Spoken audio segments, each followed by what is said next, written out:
good to see all of you here today. Our number is a little less than it was last Thursday, but that's okay. We're glad that you're here and we can gather together and worship God and study His Word together. My scripture reading this morning comes from Hebrews chapter 11, verses 13 through 16. I'd like to invite you to please stand as we read God's Word together. Hebrews 11, verses 13 through 16. All these people were still living by faith when they died. They did not receive the things promised. They only saw them and welcomed them from a distance, admitting that they were foreigners and strangers on the earth. People who say such things show that they are looking for a country of their own. If they had been thinking of the country they had left, they would have had opportunity to return. Instead, they were longing for a better country, a heavenly one. Therefore, God is not ashamed to be called their God, for He has prepared a city for them. Amen. Please be seated. May God's blessing be upon the reading of His Word this morning. My overall thought for this lesson today is there are unmistakable earmarks that identify God's people of faith. And as we go through the points of this lesson, I hope that you'll see these are some earmarks that we would do well to do a self-evaluation on and see if they characterize us in some way. Years ago, my uncle was in managed care not too far from passing on. When I was visiting him,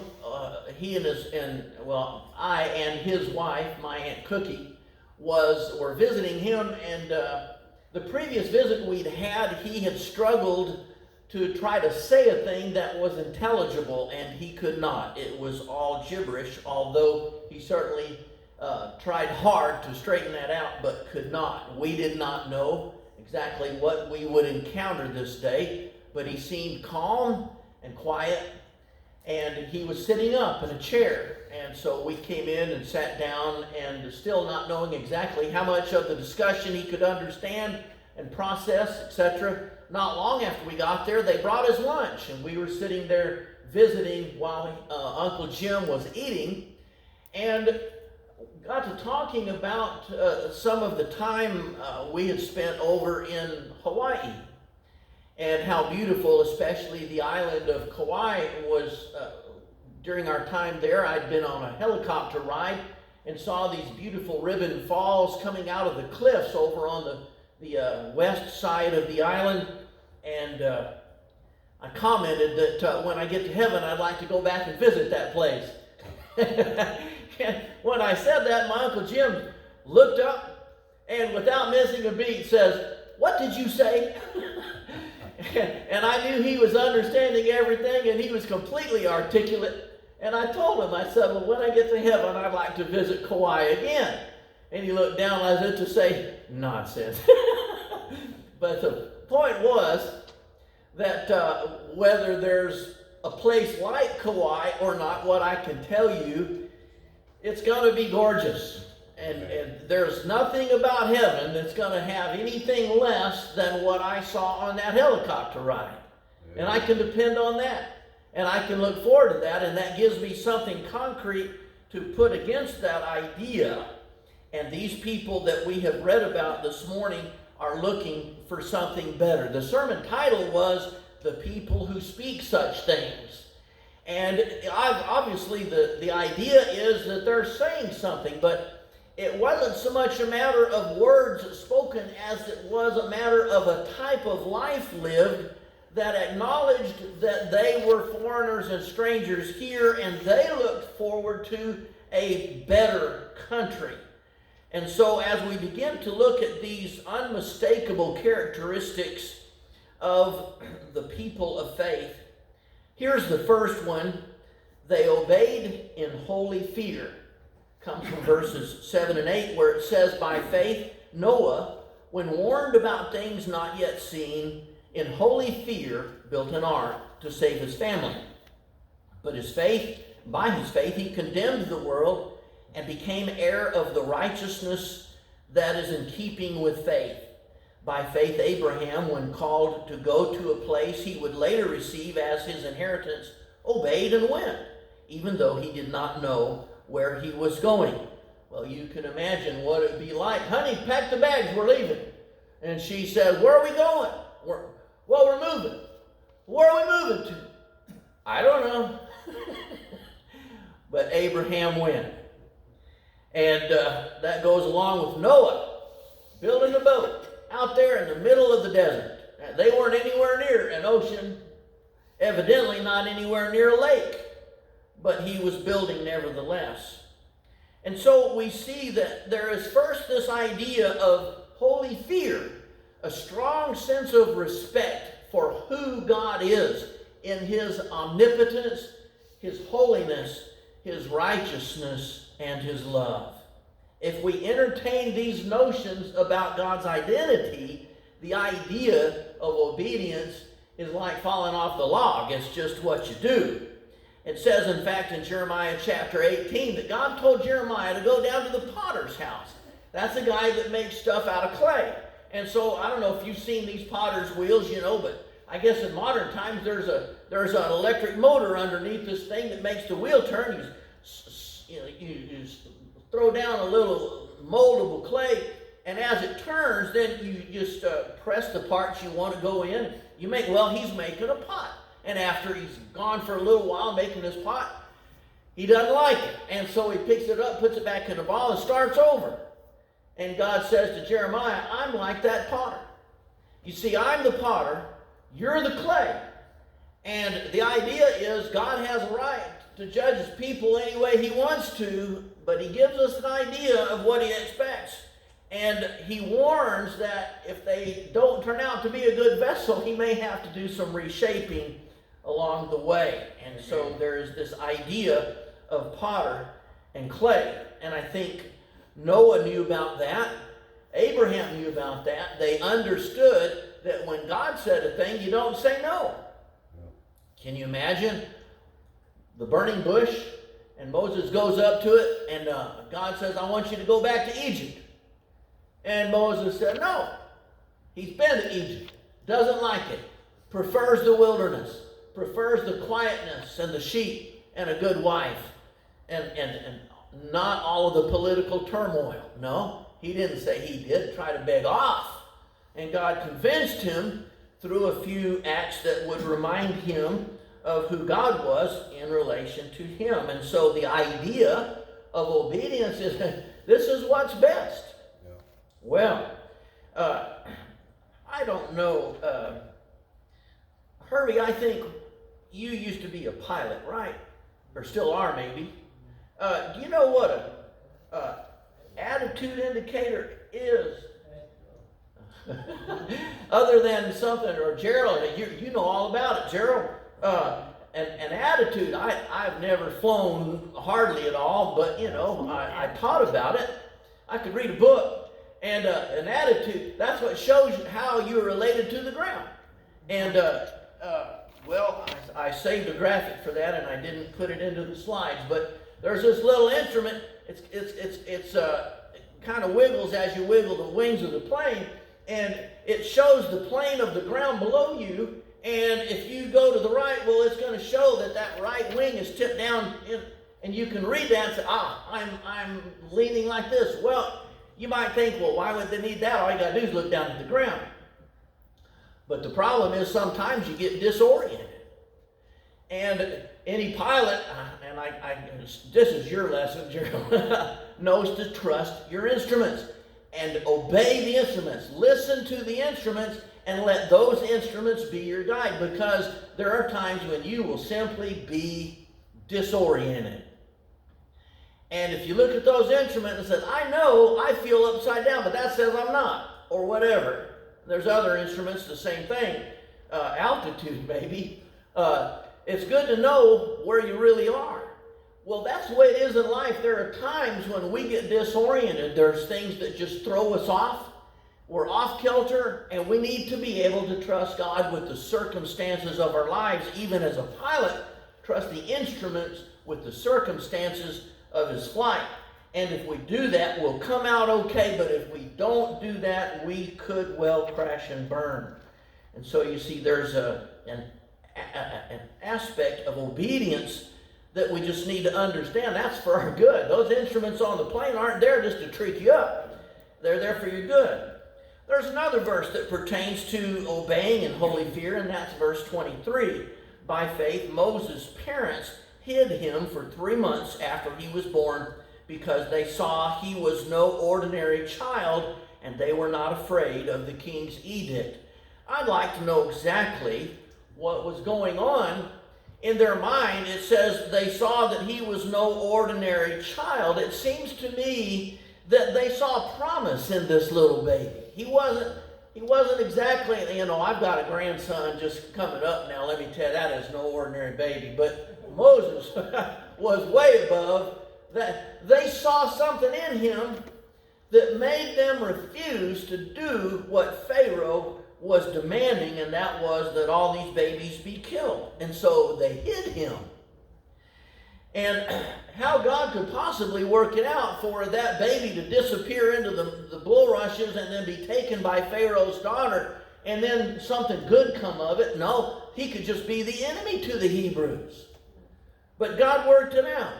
And they hid him, and they trusted in a power greater than Pharaoh, not only to defy his command, but to work out the circumstances of this baby who might possibly be their deliverer from slavery. They obeyed in holy fear. Second, they did what was illogical.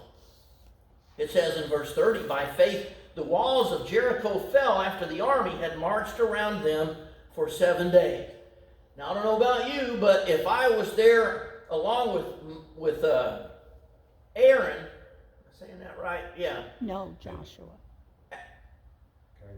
Joshua. Okay, Joshua. Sorry, I drew a blank. If I was there along with Joshua and I said, what's the battle plan? And he says, not to worry, I've got it all worked out. We're going to march around this town for 7 days. I would look at him kind of serious like and say, then what? He said, well, that's easy. We're going to blow horns and yell.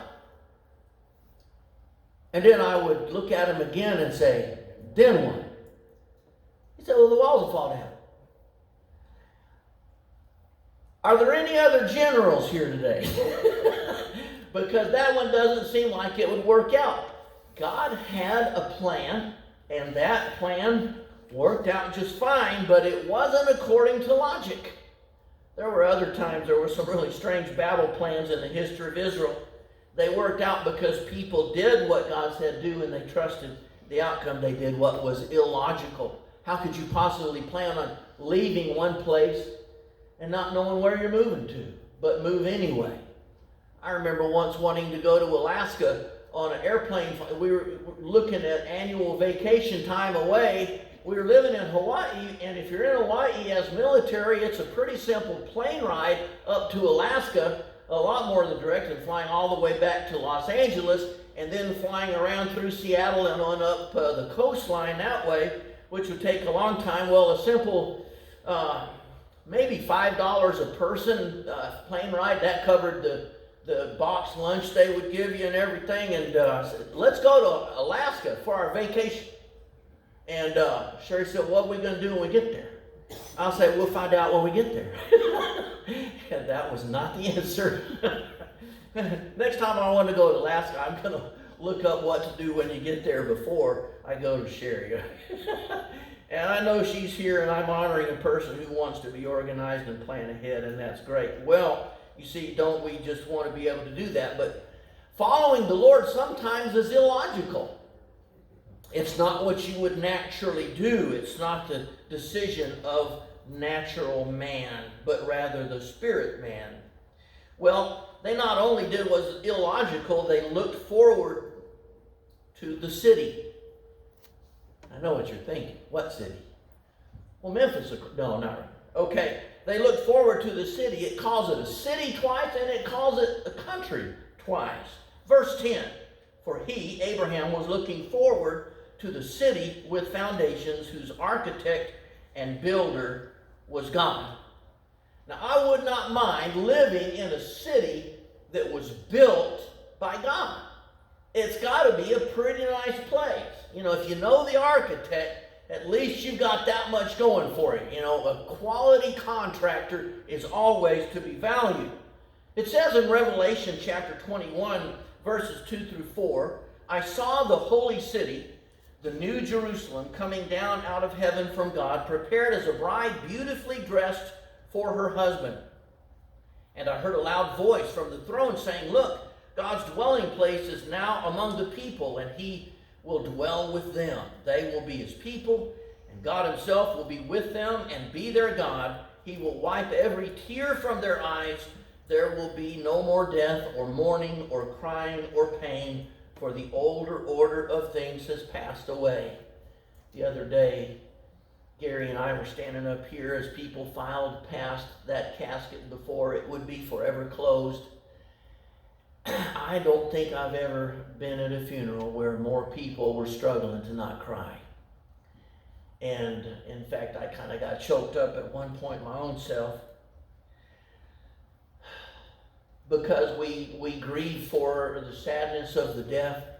We grieve for the loss of a friend. But if you can look at this thing from Carlotta's perspective, no more death, mourning, crying, or pain sounds pretty good in a place where the builder and architect is God, and we are able to be with him. But there's another aspect to this, and that is, it mentions in verse 10 that it's a city with foundations. And you wonder, well, I know buildings have foundations. I didn't know cities had foundations. Well, yeah, they kind of do. In fact, it says in Psalm 87, verse 1, that this alludes to, he has founded a city on the holy mountains. And you start thinking about, well, what mountains is that? Well, it could be called Mount Moriah. It could be called Mount Zion. And we sing a song, we're marching to Zion, beautiful, beautiful Zion. You know that song. Well, we're going to Zion. Well, what's that mean? If you read back in Genesis, it's the story where he's told by God to go offer Isaac on a mountain that God would show him, and they end up at Mount Moriah. It happens to be the site very near. It's in, I think, 1 Chronicles chapter 7. It describes this place as the same place Abraham sacrificed or started to sacrifice Isaac, and God intervenes, and he doesn't have to sacrifice his son. But on that same hill, a few thousand years later, you would see God sacrifice his son, and there's no intervention, and everything about that mountain is about God's plan of redemption, God's plan of salvation. This city has a foundation, and everything about that foundation alludes to our salvation, our redemption. And that's a city that I can appreciate living in, because that's a good news story for me. Well, they looked forward to that city, and they lived their lives as foreigners. If you're looking forward to another place, then you're not living exactly like this is exactly home. And so this thing starts with Abraham in chapter 11 of Hebrews, verses 9 and 10. By faith, he made his home in the promised land like a stranger in a foreign country. He lived in tents, as did Isaac and Jacob, who were heirs with him of the same promise. For he was looking forward to the city with foundations, whose architect and builder is God. And so here's this passage that starts with Abraham. He's looking forward to this place. He gets a promise, and he lives there, and so also Isaac and Jacob, but they're not laying out this huge multi-million-dollar pad, with 43 rooms and a theater and a swimming pool, etc., but rather they're living in tents as nomads, as people who are just kind of passing through, knowing and believing the promise. And so even today, there are descendants of Abraham living in that area of the world which God promised them, because somebody acted on faith. They lived as foreigners. It says in 1 John chapter 2, verses 15 and 17, do not love the world or anything in the world. If anyone loves the world, love for the Father is not in them. For everything in the world, the lust of the flesh, the lust of the eyes, and the pride of life, comes not from the Father, but from the world. The world and its desires pass away, but whoever does the will of God lives forever. It's hard to think toward the day when we won't be here. It's generally true for most all of us that one day we won't be here, but I don't know about you, I'm not terribly fond of thinking about that day. And yet it is true. And it would argue that there's got to be something better than this world, because this is all temporary. And so they lived as foreigners. And fifth, my last point, they did not receive the promise. It says in verses 13 through 16, they did not receive the things promised. They only saw them and welcomed them from a distance, admitting that they were foreigners and strangers on earth. People who say such things show that they're looking for a country of their own. If they'd been looking for the country they had left, they would have had opportunity to return. Instead, they were longing for a better country, a heavenly one. Therefore, God is not ashamed to be called their God, for he has prepared a city for them. So there is this perspective of someplace else, and not necessarily receiving that promise anytime soon, but knowing that is the place where longevity is to be found, where living on is to be found. Went to graduate school with a student who was a very good magician. He lived a few apartment doors down from us, a couple of blocks south of Highland Street, Church of Christ, where I was a janitor for a while. Well, my friend was a good enough magician that he went to this restaurant where he maybe could get a job entertaining the customers as they waited to get their food. And he was really excited about the job. He said, God would really be blessing me if I could get that job. And I'd never quite heard it put that way, because maybe God would be blessing us to not get a particular job. And how is it that we know what's ultimately best, whether to get a job or to not get a job? Wednesday night we talked a little bit about the natural man versus the spirit man, talking about that Greek word sarx for flesh, but it's translated, what's the word, the phrase in New International? I'm dropping that one too right now. Anyway, that translation in the New International is kind of limited, because what it refers to is any expression that's not from God. Any expression of life, whether it's human pride, whether it's lust of the flesh, whether it's getting drunk, whether it's just a matter of enjoying the beauty of a place so much that you want to go there and build a house and just live there and make that your biggest priority. No, well, you see, there's this natural man versus the spirit.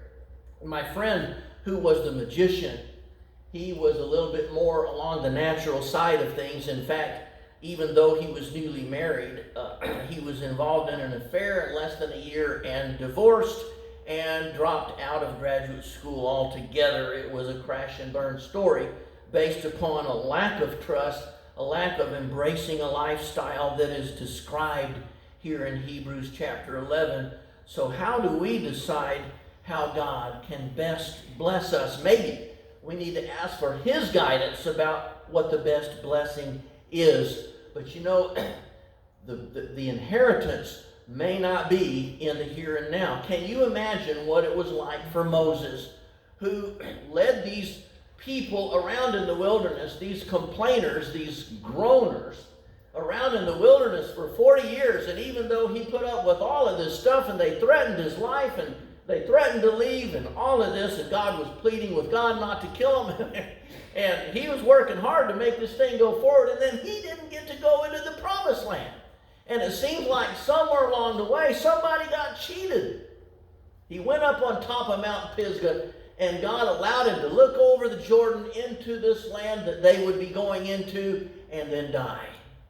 And you think, well, he must have really messed up. Well, he did. At one point, he didn't honor what God said. And it seemed kind of trivial that God said, speak to the rock, and Moses struck the rock. You know, well, it's just good to pay attention to detail. Well, fast forward to the life of Jesus. He's getting close to the end of his ministry, and he goes upon this mountain.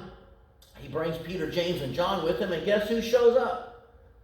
But Elijah and Moses. There's Moses. Now let me ask, which is better? Just think back to that picture a few moments ago from Hawaii. Which is better? Canaan or heaven? The presence of God or being on earth? Well, Moses went to a better place. There was no particular punishment about it that I can see, but there was an inheritance of the promise later on. And sometimes when we look only to this life, we forget that the inheritance, the true richest part of the blessing, comes later. It comes later. Well, you see, these people obeyed in holy fear. And so you should ask yourself, if you're a person of faith, have you obeyed in holy fear?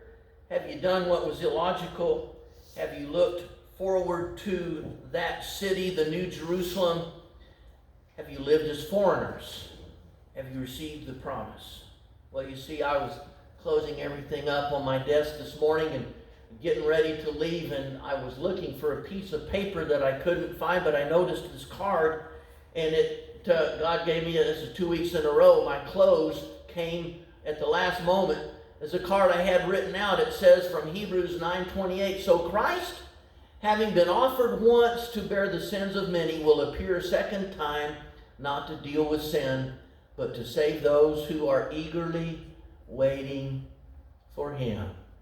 If everything in your life is about the here and now, it's kind of hard to be eagerly waiting for him. But if you're living here as a foreigner, as a sojourner, and eagerly waiting for Jesus, that's the ones he's coming home to take with him. That's a good news story, and you can be a part of that story if you embrace that message that those people spoke about. If you haven't embraced it, we invite you to embrace it this morning as we stand and sing our invitation song.